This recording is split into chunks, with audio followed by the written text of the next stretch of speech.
Hi everybody, it's Peter Bird here from Optimal Nutritional Excellence. Just checking in today. I've got sitting next to me my lovely sister Anne, and we have had one other discussion which has just gone to air, and that was a general sort of approach, general conversation about Anne's approach to a lifestyle of eating whole food based on a history of and current diagnosis of elevated blood pressure and essentially heart disease. So today I want to, after talking to some people over the last week, one of the issues that's come up is blood pressure. And can blood pressure or elevated blood pressure be mitigated by changing your diet, by addressing your lifestyle? And of course, we know the answer is yes. Just a little fun fact that by the age of 65 in the West, we have almost 89% of people being treated for a chronic condition or on medication, and about a third of those are elevated blood pressure. So, Anne, tell us a little bit about the approach that we talked about in regard to managing specifically your blood pressure, because when we first caught up and started talking about whole food plant-based, where really it was the blood pressure that was the canary in the coal mine. That was the one thing that I remember hearing you say what your blood pressure was, and my eyes rolled, and I decided that we needed to meet and have a conversation. That's so, right. so and that's a few months ago now. So what did we discuss, and what are you focusing on from your perspective in regards to managing your blood pressure? Well, the greens, eating my greens. So I choose some leafy vegetables and I steam them so I like them more than just raw. And I get enough ready for the day, and I have enough to have. I have them one bowl full a small bowl, Asian bowl, full every 4 hours. So I get up in the morning at 8 o'clock, and I have one then at 8 with my breakfast, and then again at 12. And then again, actually it's probably about 3 o'clock, I have another lot. Then at tea time, and then I try and have some before I go to bed so I can get through the night and wake up feeling refreshed. And I guess my question to that would be, and I'm sure maybe someone viewing this is, so eating greens regularly, what has that got to do with managing blood pressure? Well, it's I chew it, and it happens in the saliva, doesn't it, in your mouth? I'm going to fill in the gaps if you know me. But I'm letting you have the lead. I'm trying right, to. really? Yeah. Oh, and so I'm checking your. I've been told not to hurry it. Yeah. So I don't. I chew and chew and chew and all that sort of thing. And then because I know it's going to go in nanoseconds into my bloodstream, and then it goes through, and it's clearing out my blood vessels. So so the blood can flow through quicker. Yeah. And so it's not the pressure on my heart or anything else to create the That's high right. blood pressure. And so it's been going down, down, down. Your blood pressure has. And what was it today? 122. Yeah, it's over 70 something. Yeah, and what was it when we?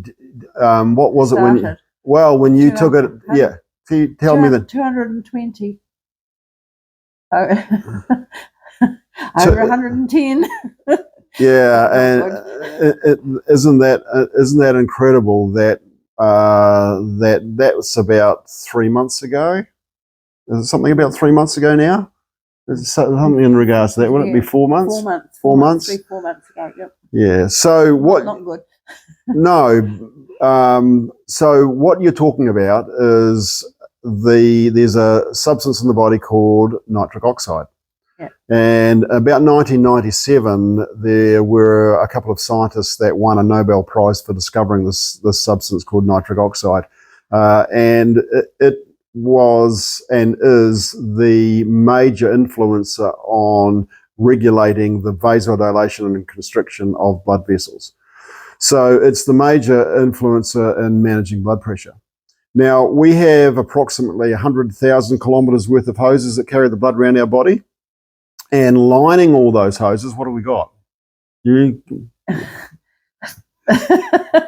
Filigree. What is it called? Well, you've got. I mean, I know the technical words for it, but what do you remember? How I described them to you? as not at the moment. okay. We're working on cognitive decline at the moment, by the way. Well, so we're talking about endothelial cells. Yeah, cells. And the lining, and the blood comes along and it's breaking them down, isn't it? Yeah, well, those endothelial cells, or they're like solar panels, if you like, and they're like the inside of a Teflon pan in a healthy person. They produce nitric oxide, and nitric oxide regulates the muscle inside the vessel to relax or constrict, and that allows the blood vessel to expand under different circumstances, and then lowering your blood pressure. Now, through predominantly the typical Western diet, lots of animal protein, ultra-processed foods, those endothelial cells, or those Teflon pans, those solar panels, become rusted and damaged. Yeah. And so the production of nitric oxide decreases and blood pressure starts going up. So what I've done with Anne is, well, what Anne's done, and under with my assistance, is changed from the typical Western diet to a full whole food plant-based diet.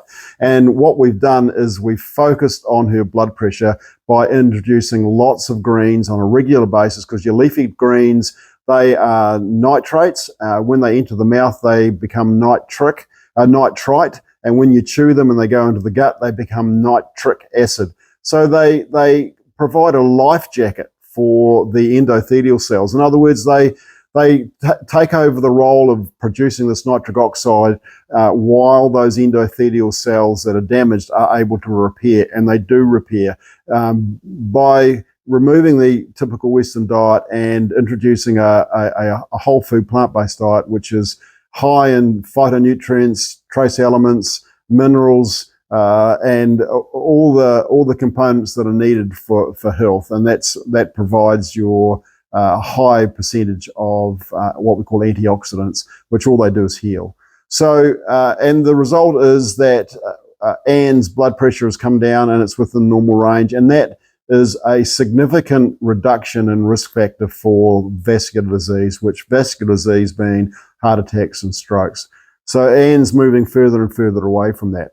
And of course, like we talked about in the last time we chatted, there's all these collateral positive effects as well in regard to sleeping better.